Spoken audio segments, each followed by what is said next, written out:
Iker Casillas. Dengar nama itu aja, pasti yang kebayang langsung penyelamatan-penyelamatan mustahil yang kayaknya melawan gravitasi ya kan? Sama lemari piala yang udah penuh sesak. Tapi cerita soal Santo Iker ini lebih dari sekedar statistik loh. Ini tuh kisah tentang gimana seorang anak dari Madrid bisa jadi ikon global. Seorang kiper yang penyelamatannya sering dibilang kayak keajaiban, dan kepemimpinannya itu benar-benar jadi penentu sebuah era. Nah, para fansnya itu nggak cuma manggil dia Iker, mereka memujanya sebagai San Iker atau Santo Iker. Dan julukan ini tuh bukan cuma nama panggilan keren-kerenan loh, ini tuh bukti nyata kemampuannya buat melakukan penyelamatan yang ya ampun, mustahil banget. Momen-momen di mana dia tuh meregangkan badannya, melawan semua logika, dan entah gimana caranya bisa menepis bola keluar gawang. Buat para fans Real Madrid dan Spanyol, penyelamatan kayak gitu bukan sekedar aksi bagus. Rasanya tuh udah kayak ada campur tangan dari atas.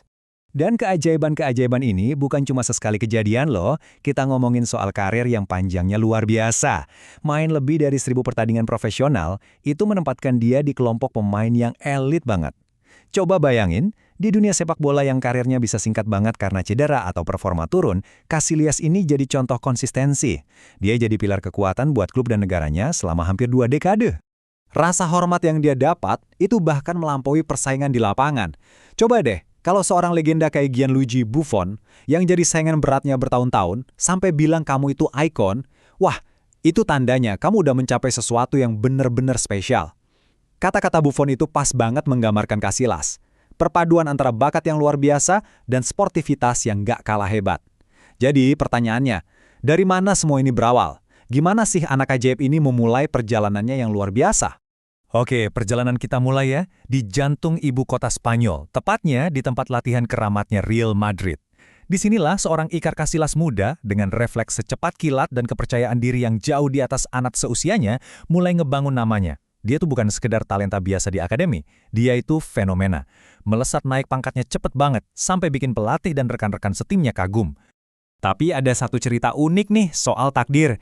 Jauh sebelum dia berkali-kali nyelamatin Real Madrid, ada satu kelalaian kecil di masa kecilnya yang hampir bikin keluarganya rugi besar. Jadi ayahnya itu suka banget pasang tebakan skor bola. Suatu minggu, ayahnya itu berhasil nebak 15 hasil pertandingan dengan benar di kuponnya. Nah, tugas si Iker kecil ini cuma satu, ngirim kupon itu. Dan dia lupa. Keluarganya jadi kehilangan rejeki nomplok sekitar 1,2 juta euro. Ironis banget ya, anak yang nantinya jadi penyelamat utama Madrid justru mengawali ceritanya dengan sebuah kesalahan yang mahal. Coba kita lihat deh, perjalanannya yang luar biasa cepat ini. Umur 16 tahun, dia udah latihan bareng tim utama Real Madrid.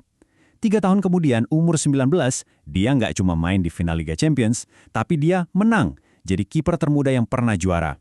Gila kan? Terus, 2 tahun kemudian, dia ngulangin lagi, masuk sebagai pemain pengganti dan bikin penyelamatan-penyelamatan krusial yang nentuin kemenangan dan ngamanin trofi Eropa lagi. Ini bukan kurva belajar yang normal, ini mah langsung nanjak vertikal ke puncak sepak bola dunia. Tapi karir di klub yang sehebat itu ternyata baru setengah dari ceritanya loh. Soalnya di panggung internasional, Iker Casillas ini justru naik ke level yang lebih tinggi lagi. Dia nggak cuma sekedar main buat Spanyol, tapi dia pakai ban kapten dan memimpin generasi emas ke sebuah era dominasi global yang belum pernah ada sebelumnya di dunia sepak bola. Euro 2008, Piala Dunia 2010, terus Euro 2012. 3 turnamen besar, 3 kali juara berturut-turut. Ini tuh sesuatu yang belum pernah terjadi di sepak bola modern. Di bawah kepemimpinan Casillas yang penang dan berwibawa, Spanyol benar-benar mengubah permainan dengan gaya tiki-taka mereka yang bikin dunia terpukau. Dan di lini paling belakang, selalu ada dia, Santo Iker, kapten mereka, batu karang mereka, dan ya, penghalang terakhir mereka.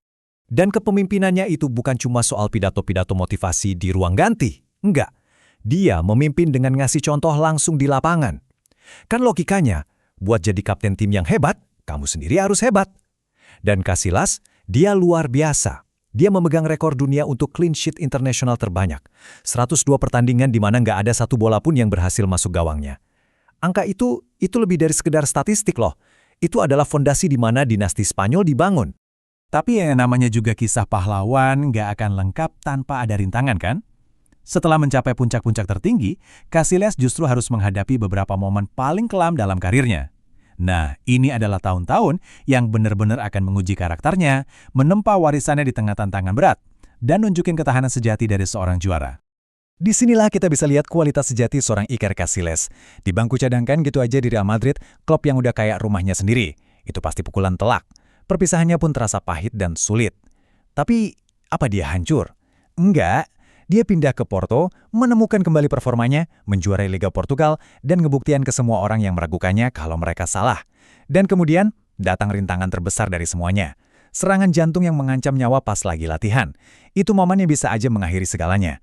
Tapi buat Casillas, itu justru jadi awal dari sebuah babak yang baru. Setelah menghadapi bisa dibilang kematian karir dan bahkan hampir kematian secara harfiah, cara pandang Casillas berubah. Ketangguhan yang dia tunjukkan waktu melewati semua tantangan itu jadi ciri khas di tahun-tahun terakhirnya sebagai pemain. Tapi, itu juga memicu sebuah transformasi, mendorong dia buat berpikir lebih jauh, di luar lapangan, dan mulai mikirin warisan seperti apa sih yang mau dia tinggalkan buat dunia.